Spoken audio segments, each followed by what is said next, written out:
Hello दोस्तों, मेरा नाम है जयप्रकाश और आप सुन रहे हैं रीडर्स जर्नी। आज हम जिस जातक कथा के बारे में सुनेंगे उसका नाम है युवंग जया जातक। बोधिसत्व एक समय युवराज थे जो 1000 से अधिक पुत्रों में से सबसे बड़े थे।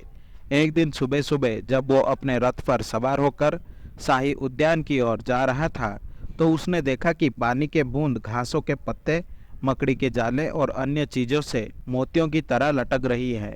और उसने अपने सारथी से पूछा कि ये क्या है। उन्होंने उत्तर दिया कि इसे ओस कहा जाता है और ये ठंड के मौसम में आती है। दिन भर उद्यान में आराम करने के बाद बोधिसत्व घर लौटे और देखा कि ओस गायब हो गई थी।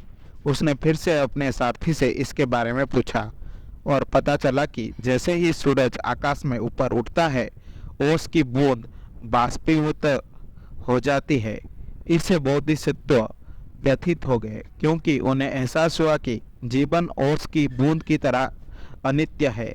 उन्होंने एक सन्यासी के रूप में जीने का फैसला किया ताकि उन्हें बीमारी, बुढ़ापा और मृत्यु के बारे में चिंता करने की जरूरत ना रहे।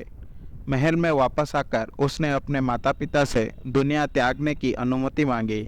उन्होंने उसे हतोत्साहित करने की बहुत कोशिश की, उसे उसकी इच्छा अनुसार कुछ भी देने का वादा किया और उससे कहा कि वे उसे याद करेंगे, लेकिन उन्होंने जोर दिया और उनके पिता अनिच्छा से सहमत हो गए। उनका सबसे छोटा भाई उनके साथ शामिल हो गए और वे हिमालय चले गए, जहां उन्होंने एक झोपड़ी बनाई और जंगल से फल और जड़ें खाकर रहने लगे।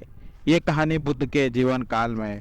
एक बार बुद्ध ने अपने कुछ शिष्यों को उनके महान त्याग की महिमा के बारे में चर्चा करते हुए सुना, जो उनके ज्ञान प्राप्ति के मार्ग की शुरुआत थी। उसने उन्हें ये कहानी सुनाई ताकि वे जान सके कि उसने अतीत में एक कठोर धार्मिक जीवन के लिए सिंहासन भी त्याग दिया था।